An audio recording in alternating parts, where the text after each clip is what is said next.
damos la bienvenida a las predicaciones del legado del reverendo Rolando Gutiérrez Cortés.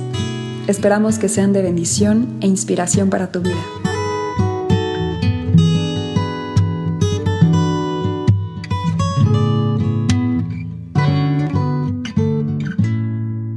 En esta hora quisiera que pensáramos no en la palabra del Señor para tratar de probar en qué reside su autoridad y con ello tratar de escudriñar en la misma Escritura el hecho de que viene de Dios, sino que quisiera enfocarme a lo que hemos venido considerando en todas estas intervenciones y dar 3 razones históricas y 10 razones de verificación personal fundamentados en la Biblia de por qué sostenemos que esta Biblia es nuestra norma de fe y conducta. Porque yo entiendo que nosotros aceptamos la palabra del Señor como palabra del Señor venida de Él. Pero ¿por qué?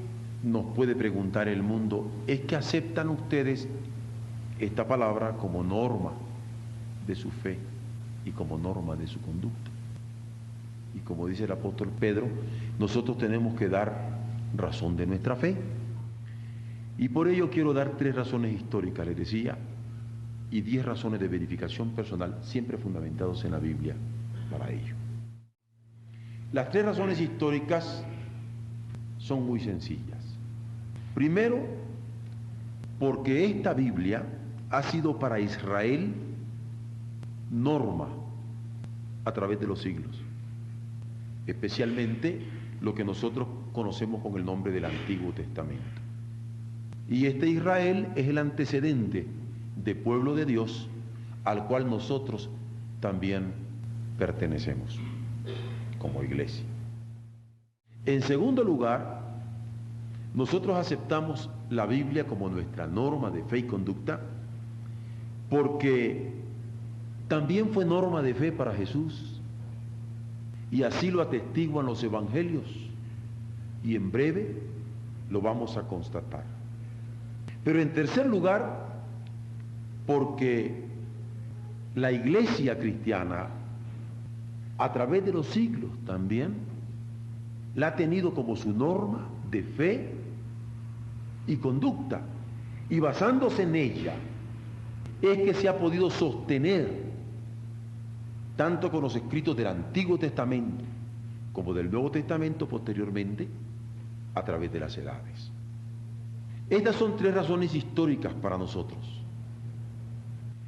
La primera, el hecho de que ha sido para Israel a través de la historia, la encontramos constatada cuando Moisés está altercando con el Señor, diciéndole, nunca he sido hombre de fácil palabra, ni antes, ni desde que tú hablas a tu siervo, porque soy tardo en el habla y torpe de lengua.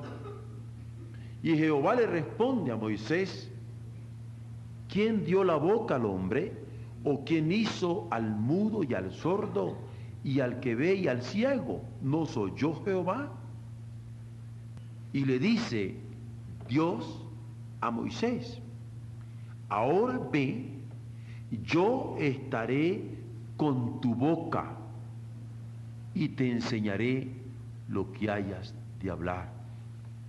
Y el pueblo de Israel ha recibido a través de los años este testimonio de Moisés en el Pentateuco, Génesis, Éxodo, Levítico, Número, Deuteronomio, como palabra que Dios le dio a Moisés.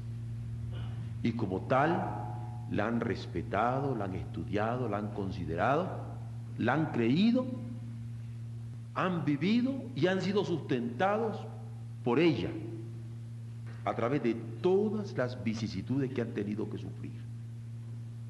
Y no solamente los 5 libros de la ley, sino los libros históricos, los poéticos, los proféticos, han sido aceptados por ellos basándose en esta revelación que Dios ha hecho a través de los hombres. En 2 de Samuel, capítulo 23 y verso 2, también se nos registra que el Espíritu de Jehová ha hablado por mí, dijo Samuel, y su palabra ha estado en mi lengua, denotando que era el Espíritu del Señor el que hablaba a través de ellos y que la palabra del Señor era la que ellos estaban repitiendo, diciendo, comunicando a aquellos que la estaban recibiendo. En cuanto a los profetas, en Ezequiel, en el capítulo 3 y verso 4, nos encontramos con este testimonio. Luego me dijo, dice el profeta, hijo de hombre, ve y entra en la casa de Israel y habla a ellos con mis palabras. Y es el mismo Dios el que subraya en el profeta que habría de hablar a su pueblo con sus propias palabras. Es por eso que el pueblo de Israel ha aceptado estas palabras, no como de Moisés, o no como de Samuel, o no como de Ezequiel, sino como palabras que el Espíritu del Señor ha inspirado y ha puesto en la boca de sus siervos para ellos particularmente. Y hay otro profeta como Miqueas, en cuyo libro, en el capítulo 3 y verso 8, nos registra: mas yo estoy lleno del poder del Espíritu de Jehová y de juicio y de fuerza para denunciar a Jacob, esto es, a Israel, al pueblo de Israel, su rebelión, su pecado. ¿Por qué? Porque él se sentía, Miqueas, lleno de poder del Espíritu del Señor para hacerlo. Y de ese Espíritu era que comunicaba el mensaje a aquel pueblo. Pero es más, cuando nosotros decimos que aceptamos la Biblia como norma de nuestra fe y conducta, porque el pueblo de Israel así lo ha aceptado en Moisés, o en su historia, o en los profetas, cual si esto fuera poco, el mismo Señor Jesucristo lo avala cuando dice, de acuerdo al Evangelio de Marcos en el capítulo 12, en el verso 6, el mismo David dijo por el Espíritu Santo, dijo el Señor a mi Señor, siéntate a mi diestra hasta que ponga a tus enemigos por estrado de tus pies. De modo que el mismo Hijo de Dios avala que el Espíritu Santo era el que hablaba a través de sus siervos, en este caso de David, para dar mensaje a su pueblo.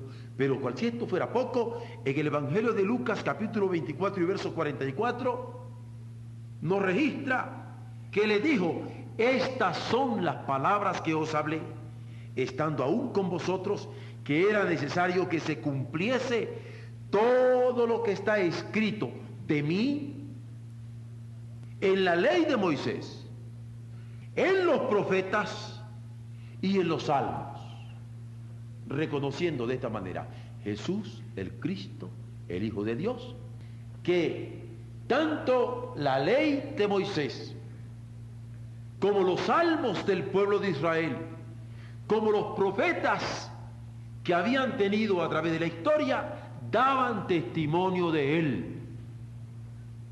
Y en Juan 17, 17, es el mismo Jesús quien va a decir, orando a su Padre en favor de sus apóstoles: santifícalos en tu verdad. Tu palabra es verdad. Porque Jesús reconoce que esta palabra dada al pueblo de Israel es verdad de Dios para santificarlo y para guiarlos a través de todos sus días. De modo que nosotros creemos en la Biblia como norma de nuestra fe y conducta, porque es palabra de Dios que ha sido aceptada por el pueblo de Dios, avalada por Moisés, avalada por la historia, avalada por los profetas y avalada por Jesús todos los tiempos. Esta es la primera razón histórica. Pero la segunda es el mismo Jesús. Porque de acuerdo a los evangelios, el testimonio es que Jesús aceptó la Biblia, que hasta entonces había sido revelada como norma de la confianza que tenía que el Padre a quien estaba revelando y de la conducta, el comportamiento con el que estaba viviendo su ministerio en esta tierra. En el capítulo 2 de San Lucas, del versículo 40 al 50, nosotros nos encontramos de cómo Jesús amaba esta palabra y de cómo hablaba de esta palabra. Dice así: el niño crecía y se fortalecía y se llenaba de sabiduría y la gracia de Dios era sobre él. Iban sus padres todos los años a Jerusalén a la fiesta de la Pascua, y cuando tuvo 12 años subieron a Jerusalén conforme a la costumbre de la fiesta. Al regresar ellos, acabada la fiesta, se quedó el niño Jesús en Jerusalén sin que lo supiesen José y su madre, y pensando que estaba entre la compañía, anduvieron camino de un día y le buscaban entre los parientes y los conocidos, pero como no le hallaron, volvieron a Jerusalén buscándole. Y aconteció que 3 días después le hallaron en el templo sentado en medio de los doctores de la ley, oyéndoles y preguntándoles, y todos los que le oían se maravillaban de su inteligencia y de sus respuestas. Cuando le vieron, se sorprendieron, y le dijo su madre: hijo, ¿por qué nos has hecho así? He aquí tu padre y yo te hemos buscado con angustia. Entonces se les dijo: ¿por qué me buscabais? ¿No sabíais que en los negocios de mi padre me es necesario estar? Mas ellos no entendieron las palabras que él les hablaba. Porque por primera vez, de una manera dramática, ellos se habían dado cuenta de cuánto el Hijo, su niño, Jesús, que hasta ahora había vivido con ellos 12 años, amaba esta palabra y hablaba de esta palabra, y la hablaba con personas avesadas en ella, doctores de la ley, que se quedaban sorprendidos por el conocimiento que él tenía de la palabra y el fervor con que la defendía. Pero no solamente esto, nosotros nos encontramos en el Nuevo Testamento que este Jesús, que allá en el templo a los 12 años había sabido esgrimir la palabra con los doctores, es capaz de esgrimirla también con el mismo Satanás, cuando luego de ser bautizado fue conducido por el Espíritu al desierto y allí fue tentado por el diablo, y él le respondió diciendo: escrito está, no solo de pan vivirá el hombre, sino de toda palabra que sale de la boca de Dios. Porque él estaba citando la escritura que aceptaba como norma de su fe, como norma de su conducta, para rebatir a Satanás. Es más, hay un momento en que no solamente la discute con los doctores y la presenta a Satanás como defensa suya, sino que también se refiere a ella en sus oraciones. Y el capítulo 17 del apóstol Juan, en el verso 8, nos dice: porque las palabras que me diste les he dado, y ellos las recibieron, y han conocido verdaderamente que salí de ti, y han creído que tú me enviaste. Bella palabra es esta, en donde no solamente Jesús se reconoce en la boca de Moisés, de los salmos y de los profetas, avalando de esta manera el Antiguo Testamento como palabra del Señor, sino que ahora a sus apóstoles los reconoce como herederos de su palabra, que habían recibido y que habrían de compartir con nosotros posteriormente. Cuando se preguntan: ¿por qué ustedes tienen la Biblia como norma de su fe y de su conducta, no es solamente porque el Antiguo Testamento era tenido por el pueblo de Israel como palabra suya, sino porque Jesús mismo así lo avala. Pero hay más. En el mismo capítulo 17 de Juan, en el versículo 12, nos registra que cuando estaba con ellos en el mundo, dice Jesús, yo los guardaba en tu nombre. A los que me diste, yo los guardé. Y ninguno de ellos se perdió, sino el hijo de perdición. ¿Para qué? Para que la escritura que él aceptaba plenamente, esa escritura que había hablado de él, esa escritura se cumpliese. En el mismo capítulo 17, en el verso 14, dice, y yo les he dado tu palabra. Porque él les había dado la palabra del Padre a sus discípulos, a sus apóstoles, y así se lo dice en oración al Señor, yo les he dado tu palabra, y el mundo los aborreció porque no son del mundo, como tampoco yo soy del mundo. Tenemos este testimonio de Jesús, no solamente avalador del Antiguo Testamento, sino de aquellos que habrían de darnos a nosotros la revelación que habían tenido a través de él. Con cuánta razón él al orar decía, santifícalos pues en tu verdad, que ahora se ha cumplido en mí. Tu palabra es verdad. ¿Cómo no vamos a tener la Biblia como nuestra norma de fe y conducta si es verdad de Dios, declarada olímpicamente por Jesús? No solamente ante el mundo y ante sus apóstoles, sino reconocida en oración íntima y profunda, cuando está intercediendo ante su Padre por los suyos. ¿Cómo nos conmueve cuando vemos que Jesús reconoce el cumplimiento de las profecías en él mismo?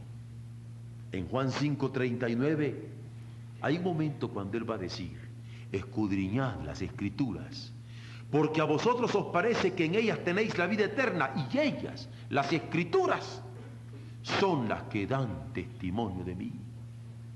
¿Cómo no vamos a tener por norma lo que da testimonio de Jesucristo? ¿Cómo no vamos a normar nuestra fe en aquello que está dando testimonio de nuestro Maestro, Señor y Salvador?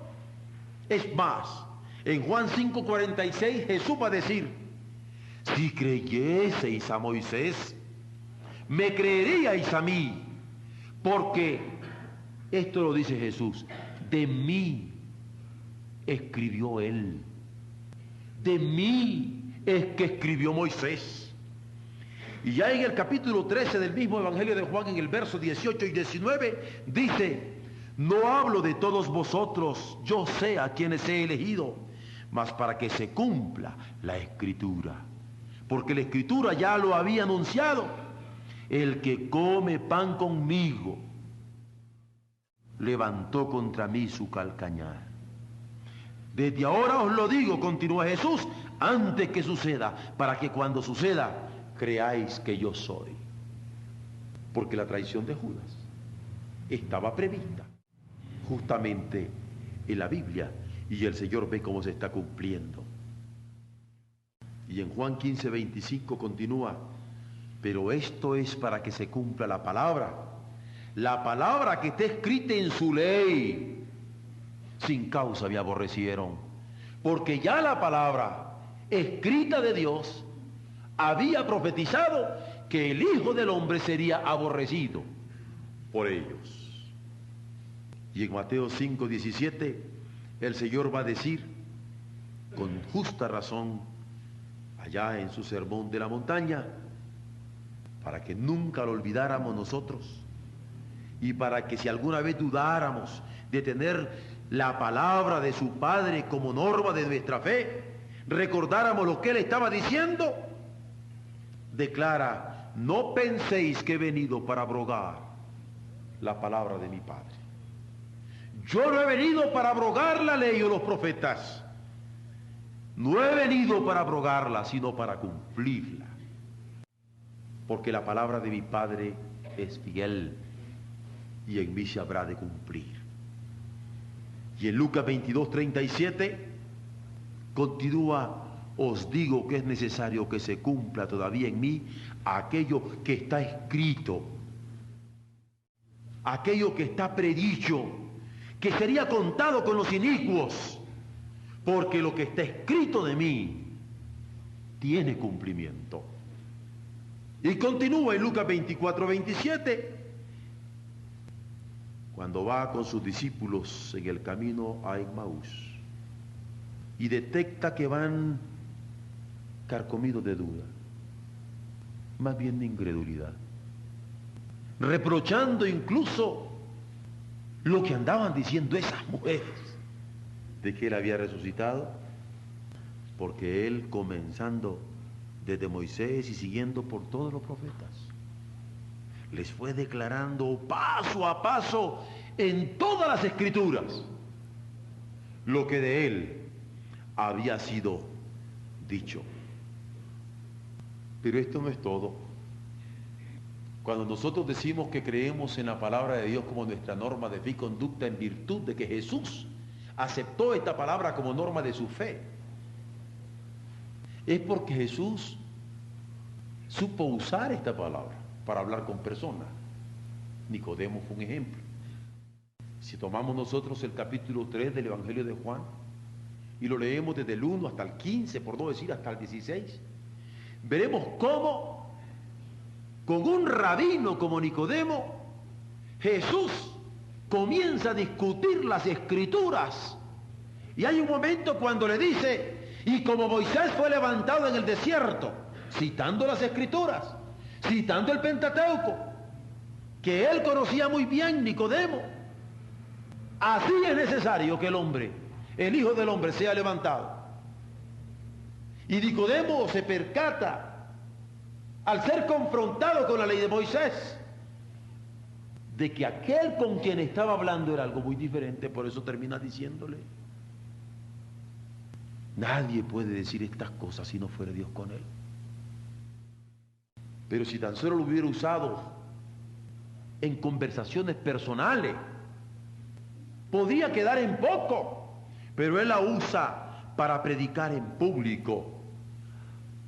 Recordamos cuando él, de acuerdo a la referencia de Mateo 11:7, habla a aquellos que estaban dudando acerca de Juan el Bautista y les dice: ¿qué salisteis a ver al desierto? ¿Una caña sacudida por el viento? ¿Qué salisteis a ver? ¿Un profeta? Yo digo, más que un profeta, porque este de quien está escrito, rebache que el verso 10, de quien está escrito: he aquí, yo envío mi mensajero delante de tu faz, el cual preparará tu camino delante de ti. Es hermoso como Jesús reconoce que el mismo precursor de él, Juan el Bautista, está precediéndole, allanando el camino donde él habría de andar, porque estaba escrito que así sería. Y él es a saber por donde quiera el cumplimiento de la palabra de su Padre. Pero no solamente usó esta palabra para hablar en lo personal o hablar en público, declarando las escrituras, que aceptaba como la norma de toda la interpretación de su ministerio, sino que hay un momento que la usa para confortar a sus propios discípulos. ¿Quién soy yo para no usar la palabra para confortar si Jesús la usó para eso? En Mateo 13:10 dice que, acercándose a los discípulos, le preguntaron ellos: ¿por qué nos hablabas en parábolas? Pero él les responde: es que se está cumpliendo la profecía de Isaías, que dijo: de oído oiréis y no entenderéis, y viendo veréis y no percibiréis, porque el corazón de este pueblo se ha engrosado, y con ellos los oídos también escuchan pesadamente, y han cerrado sus ojos para que no vean con los ojos, y oigan con los oídos, y con el corazón entiendan, y se conviertan, y yo los sanes. Pero bienaventurados son vuestros ojos, le dice él, porque ven. Y bienaventurados son vuestros oídos, le dice él, porque oyen. Pero estos no están más que viendo en sí mismos el cumplimiento del profeta Isaías, porque ya así fue anunciado y les consoló de esta manera.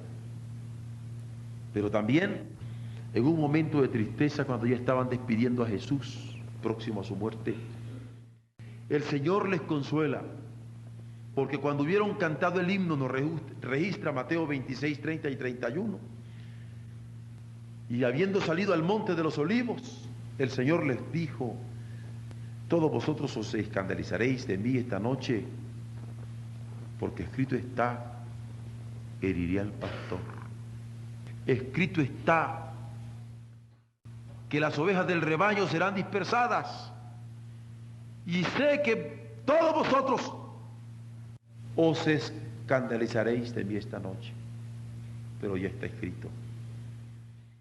Y aún hay otro elemento de consolación de parte de Jesús para los suyos, cuando en el Evangelio de Mateo, en el capítulo 11, versos 2 al 5, nos dice que en el momento cuando el Bautista todavía estaba en la cárcel, oyó él acerca de los hechos de Jesucristo y envió a 2 de sus discípulos para preguntarle si era aquel que habría de venir o esperarían a otro.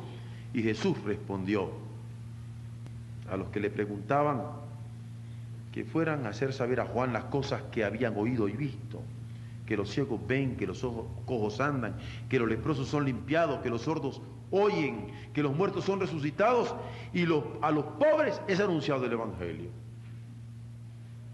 Pero también la palabra fue usada por Jesús para reprender a sus enemigos. La usó prácticamente como látigo, porque le preguntaron en determinado momento, nos registra el Evangelio de Marcos, capítulo 7, versos 5 al 7, ¿por qué tus discípulos no andan conforme a la tradición de los ancianos, sino que comen pan con manos inmundas? Y él les dijo: hipócritas, bien profetizó de vosotros Isaías, como está escrito: este pueblo de labios me honra, mas su corazón está lejos de mí, pues en vano me honran, enseñando como doctrinas mandamientos de hombres. Porque Jesús usaba de manera admirable, como hemos podido ver en esta noche, toda la doctrina que los profetas habían dado de parte de Dios al pueblo de Israel. Pero en Mateo 21, del 15 al 17, nos encontramos con otro incidente, cuando los principales sacerdotes y los escribas, viendo las maravillas que hacía y a los muchachos aclamando en el templo y diciendo: Hosana al hijo de David, se indignaron y le dijeron: oye lo que estos dicen. Y Jesús les dijo: ¿sí? Y los aborda y los emplaza y les dice: ¿es que nunca leísteis? ¿Es que nunca leísteis? ¿Qué es lo que habrían de leer? La palabra de Dios, la ley, los salmos y los profetas. ¿Nunca leísteis de la boca de los niños y de los que maman? ¿Perfeccionaste la alabanza? Por eso es que él en un momento dado sale fuera y lo deja. Pero también Jesús continúa fustigando en un momento dado con la palabra que acepta como su norma. Y en Lucas 17, del 29 al 30, hay un momento que cita el día en que Lot salió de Sodoma. Y recuerda que entonces llovió del cielo fuego y azufre y lo destruyó a todos, para decir posteriormente: así será el día en que el Hijo del Hombre se manifieste. Porque él, conocedor de la Escritura, usa la Escritura para enfrentarse a sus enemigos. Él, teniendo toda la autoridad del cielo y de la tierra, se basa en la autoridad de la Biblia que ellos adaptaban, los israelitas, para refutarles, porque lo querían a él minusvaluar. Él no teme usar la Biblia para refutar errores. Él no teme usar la Biblia para refutar herejías. Él no teme tomar la autoridad de la Escritura para decir, erráis, ignorando las Escrituras y el poder de Dios.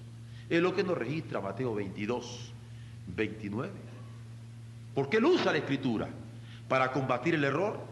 Pero también en el mismo capítulo 22, del 31 al 32, cuando se hablaba respecto de la resurrección de los muertos, él dice, ¿no habéis leído?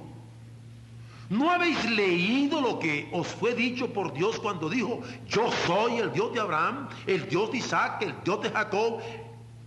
Dios no es Dios de muertos, sino de vivos. Y de esta manera, no solo refuta errores, sino posibles herejías, porque aquella cuestión de la resurrección de los muertos estaba dividiendo al pueblo de Israel.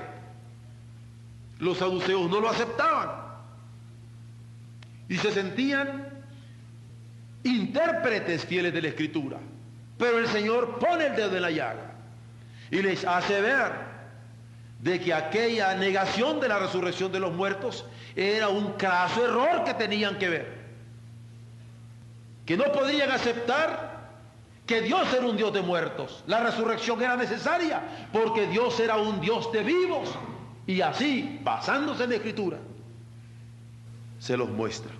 Pero aún en el capítulo 19 del mismo Evangelio de Mateo, verso 3-6, cuando en un momento dado los fariseos llegan tentándole y diciéndole que si era ilícito al hombre repudiar a su mujer por cualquier causa, él en esta ocasión les responde diciéndole, ¿no habéis leído?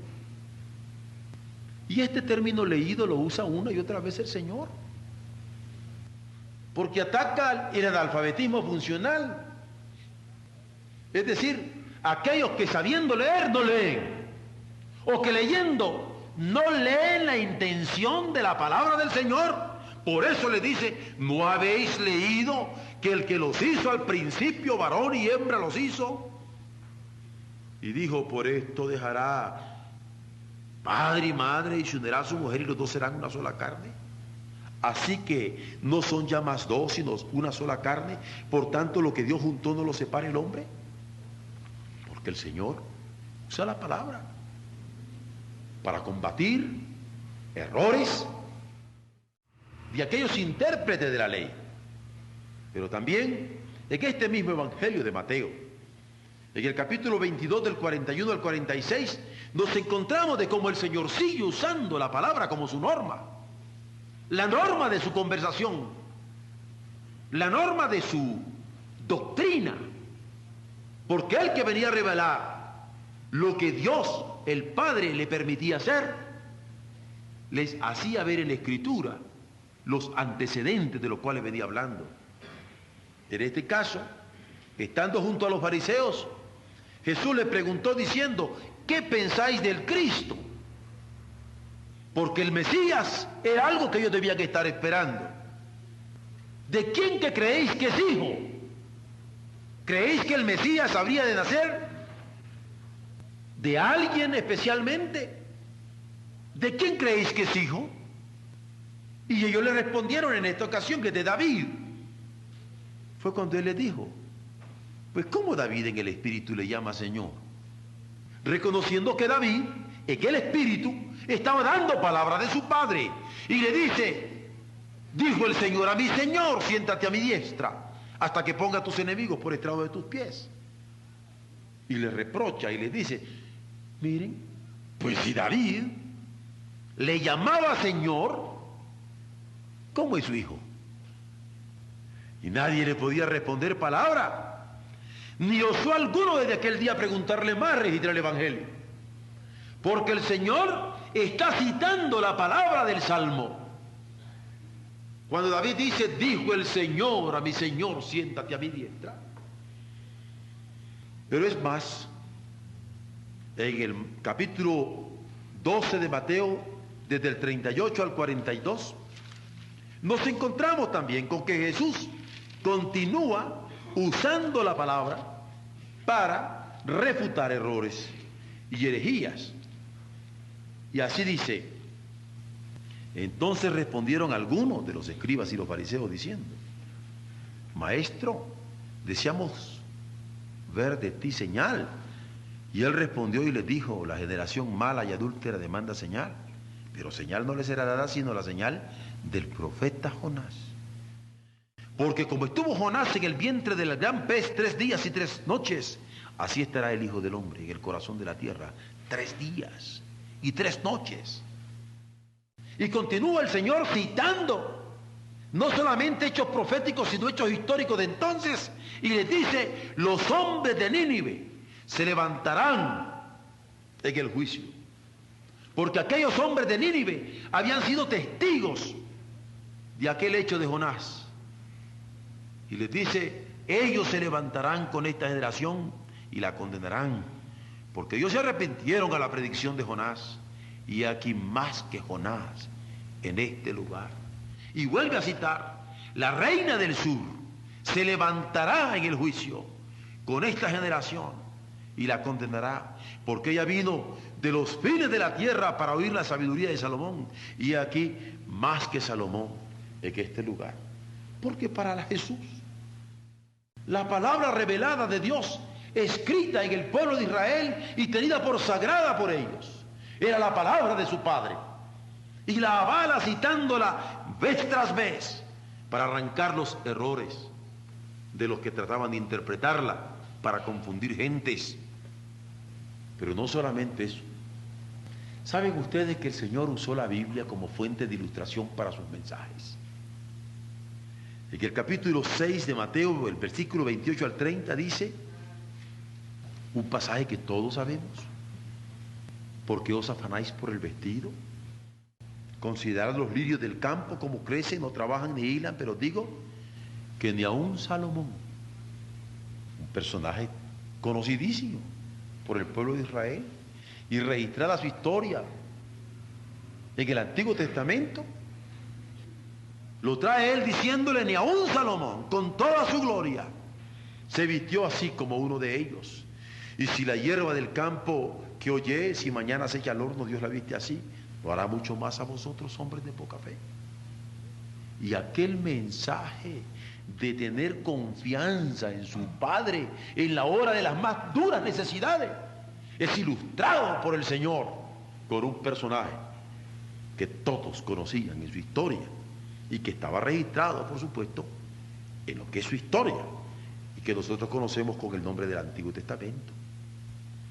Y es más, cuando está hablándole a Nicodemo, pasaje que ya hemos visto en estos momentos, cuando está hablándole a Nicodemo, le está dando el mensaje del nuevo nacimiento, que era necesario nacer de nuevo. También ilustra su mensaje diciéndole: como Moisés levantó la serpiente en el desierto, es necesario que el Hijo del Hombre sea levantado, en el verso 14 de ese capítulo. Pero estas son entonces las dos primeras razones históricas por las cuales nosotros creemos en la Biblia como norma de fe y conducta. Porque el pueblo de Israel siempre aceptó este Antiguo Testamento que nosotros conocemos como palabra del Señor, y Jesús mismo lo avaló. ¿Cómo no lo vamos a creer nosotros? Pero ¿qué podríamos decir de la iglesia? La iglesia, a través de los siglos, principalmente después del siglo XVI, ha aceptado la Biblia como la palabra de Dios.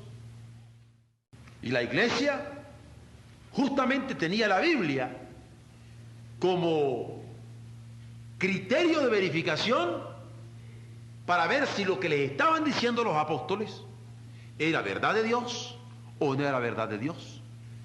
¿Recuerdan ustedes aquel pasaje que se registra en los Hechos de los Apóstoles acerca de los hermanos de Berea? Y que la letra dice que estos eran más nobles que los que estaban en Tesalónica, porque recibieron la palabra con toda solicitud. Pero añade que ellos escudriñaban cada día las Escrituras para ver si estas cosas eran así. Y registra que muchos creyeron. Y registra que muchas mujeres griegas de distinción y no pocos hombres creyeron, pero que una y otra vez escudriñaban las Escrituras como iglesia para normar su fe en aquellas Escrituras y para normar el comportamiento de creyentes en el Hijo de Dios de acuerdo a aquellas Escrituras que tenían. Por eso les decía, hay por lo menos 3 razones históricas entonces en las que nosotros sustentamos esta declaración de creer la Biblia como nuestra norma de fe y conducta. Pero ahora voy con 10 razones de verificación personal, en donde cada uno de nosotros podrá avalar si es cierto o no es cierto, de cómo por el Espíritu Santo podemos tener esta convicción. He aquí las 10 razones. Primera, en la Biblia nosotros escuchamos la voz de Dios. ¿Por qué?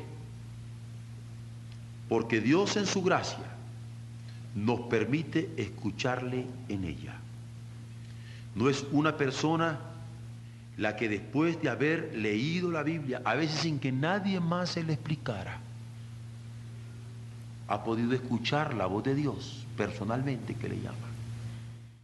Porque Dios en su gracia nos permite reconocerle en su revelación por ella y darnos cuenta que Él es Dios Padre, creador del cielo y de la tierra. Porque Dios en su gracia nos permite obedecerle en su voluntad por ella, porque al darnos cuenta qué es lo que quiere, nosotros deseamos agradarle. Porque Dios en su gracia nos permite saberle de parte nuestra. Porque allí nos percatamos en la Biblia que de tal manera ha amado al mundo que ha dado a su Hijo unigénito para que todo aquel que en Él crea no se pierda, mas tenga vida eterna. Porque Dios en su gracia nos permite compartirla con otros, porque cuando conocemos su verdad, queremos que otros la conozcan. De modo que es nuestra norma de fe y conducta, porque en ella escuchamos a Dios, reconociéndole para obedecerle, saberle de parte nuestra y compartirla con toda alegría con aquellos que están cerca de nosotros. La segunda razón que podemos personalmente verificar es que en ella conocemos el lenguaje del Señor. Porque es el lenguaje con que nos habla, a pesar de desprecios. Es en ella que nos habla a pesar de rechazos. Es en ella que nos habla a pesar de rebeldías. Es en ella que nos habla a pesar de situaciones inimaginables. Allí nos habla como Padre que nos ama y se revela. Allí nos ama consolándonos en su Espíritu Santo. Allí nos muestra que su amor nos alcanza también en el Hijo. ¿Quién no puede entender este lenguaje? Si es un lenguaje de amor, paterno en su cuidado, consolador en su espíritu y de misericordia como Hijo. Pero tenemos una tercera razón que podemos verificar personalmente, y es que en la Biblia el Señor no solamente nos permite escucharle y que conozcamos su lenguaje, sino que nos da un mensaje personal. Por ejemplo, ¿cómo sabemos que somos criaturas del Hijo, del Señor? Pues nos percatamos que somos creados por Él. Esto lo sabemos por la Biblia, no por otra cosa. ¿Cómo sabemos nosotros que somos redimibles? Que podemos alcanzar redención. Porque la Biblia nos dice que Él nos quiere alcanzar en su Hijo. ¿Cómo sabemos que nosotros somos salvables? Porque la Biblia nos dice que Él es el que nos habilita por su Espíritu. Y con su Espíritu nos redarguye de pecado. Y nos permite buscarle. Y es un mensaje tan personal como creador a sus criaturas, tan personal como redentor a sus redimidos, tan personal como salvador a sus salvados, que allí recibimos gran consolación al saber que eternamente ha estado presente por profecías en el Jesús a través del cual se ha acercado a nosotros. Ha estado eternamente en las profecías pero ahora también lo está a través de los apóstoles diciendo este mensaje y a través de su iglesia diciendo este mensaje de manera personal. De manera que esta es una tercera razón por la cual nosotros tenemos la Biblia como nuestra norma de vida y conducta, que nos guía, que nos nutre, que nos consuela, y es más, que juzgará al mundo con ella. Pero hay una cuarta razón de verificación personal. Dios en la Biblia nos permite que le escuchemos, que conozcamos su lenguaje, que nos percatemos que es un mensaje personal, pero a través de ella se revela al mundo. Y esto de que se revela al mundo hay que considerarlo seriamente. Porque ¿saben ustedes lo que significa que Dios se esté revelando al mundo donde reina tanto el pecado? Porque en ocasiones podríamos estar tentados nosotros de pensar de que Dios solo se revela a los que tienen un halo de santidad sobre su cabeza. Pero en la Biblia se revela que a pesar del pecado Dios se está revelando al mundo. Y esto es serio, porque en el mundo Él busca a los hombres y los hombres le huyen. En el mundo Él muestra su amor y los hombres le rechazan. En el mundo Él busca salvar y logra salvar a hombres y mujeres y somos infieles. En el mundo insiste en llamar a gente que no quiere responderle. Sin embargo, a pesar de estas contradicciones, Dios se está revelando al mundo en la Biblia. Por eso es nuestra norma de fe, porque a pesar de que el mundo lo rechace, Él quiere que nosotros lo sigamos proclamando. Por eso es norma de nuestro comportamiento, que aunque el mundo le huye o los cristianos mismos le sean infiel, nosotros tenemos que permanecer fieles dando esta palabra. Pero hay una quinta razón de verificación personal, y es que a través de la Biblia es que Él está constituyendo a su iglesia en un sitio de ubicación y victoria, porque es en la iglesia donde el hombre encuentra su lugar frente a Dios y frente al mundo. Es en la iglesia donde actúa la verdad de Dios. Es en la iglesia donde su verdad lucha brazo a brazo contra el diablo que quiere arrebatarle a los salvados. Es en la iglesia donde Él está transformando con su verdad. Es en la iglesia donde Él está triunfando con su verdad. Y gloria a Dios por ello. Por eso la Biblia es nuestra norma de fe y conducta. Porque en ella se constituye esta iglesia para, en esta ubicación, presentar el campo de lucha. Pero hay una sexta razón de verificación personal y de la cual nosotros podemos dar fe. Y es que en la Biblia misma Él está mostrando su poder. Vean ustedes cómo se ve en ella, página tras página, la fidelidad suya a través de los tiempos. La interpelación permanente para cada hombre, buscándole paso a paso. La bendición para quienes le han creído o el juicio para quienes le han rechazado. Y esa Biblia, norma de nuestra fe, es en donde Él está mostrando su poder eternamente. Pero la séptima razón que podemos verificar es que cuando en el Salmo dice: lámpara es a mis pies tu palabra y lumbrera mi camino, es realmente luz que alumbra, porque es luz suya. Tan cierto como que alumbra a los perdidos para que se guíen por su verdad. Tan cierto como que da sentido a las elecciones de los suyos, porque ¿qué podríamos hacer nosotros al elegir entre alternativas diversas en el mundo si no tuviéramos la luz del Señor? Tan cierto como que da significado personal a sus promesas, porque cada promesa del Señor podemos apropiárnosla y están escritas en la Biblia y son para nosotros. Y cuando nosotros descubrimos una promesa y nos alumbra la promesa como verdad de Dios para nuestra vida y nos apropiamos de esa promesa, Él aparece como luz de luz, cual se diría en los credos antiguos. Él es el que da, además, por esta luz, nuevos alcances en los horizontes de su gracia. Díganos si no tantos que han sentido su vida como en un callejón sin salida y que en un momento dado, con una palabra de la Biblia, han encontrado como revelación de Dios nuevos alcances en los horizontes de la gracia del Señor.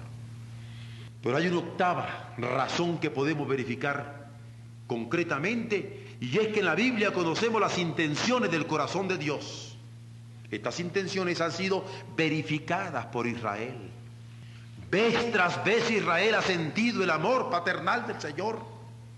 Esta intención del corazón del Señor ha sido revelada por Jesús al encarnarse por nosotros y ha sido, permítaseme la expresión moderna, descodificada por los apóstoles, porque también los apóstoles comenzaron a revelarnos los alcances del Dios por el pueblo de Israel y más aún los alcances de Dios en Jesucristo en favor del mundo.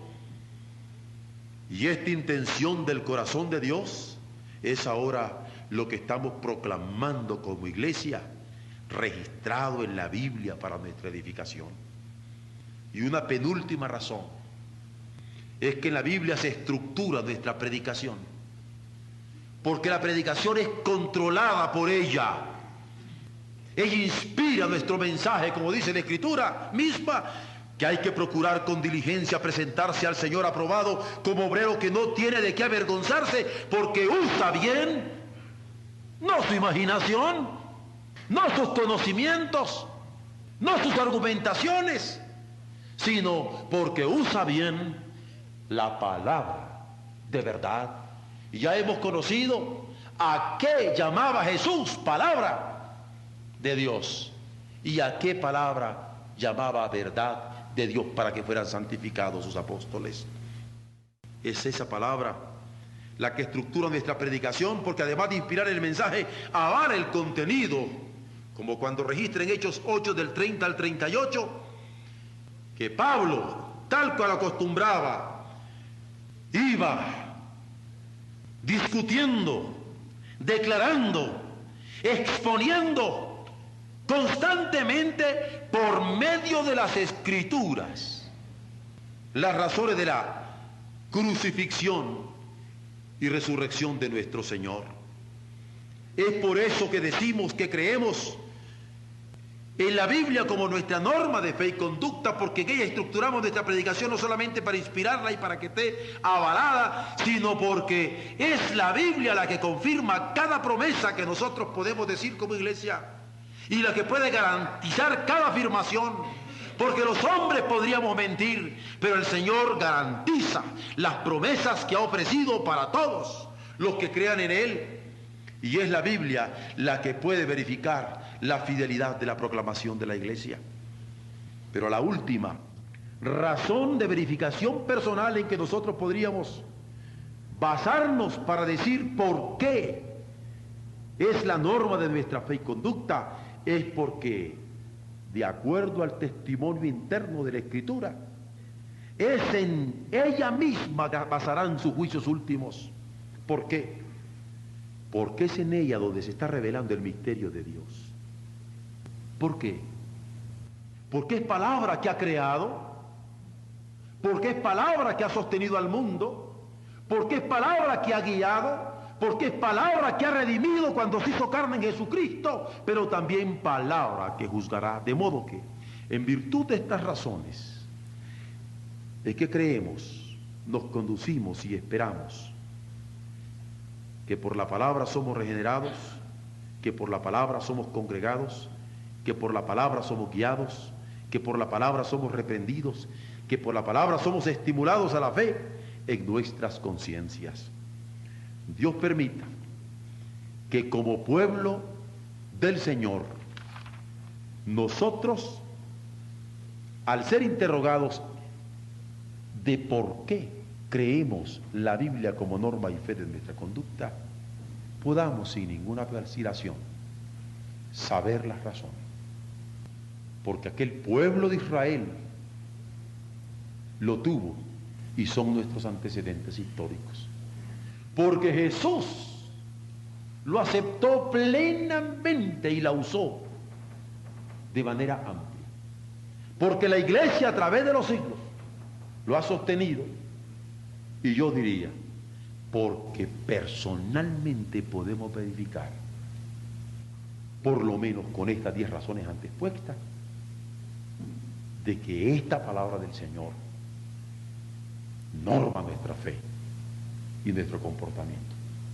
El anhelo es que nos inspire, no solamente para vivirla, sino para compartirla con el mundo, porque estas cosas son escritas, decía el apóstol Juan, para que el mundo crea. Dios nos bendiga.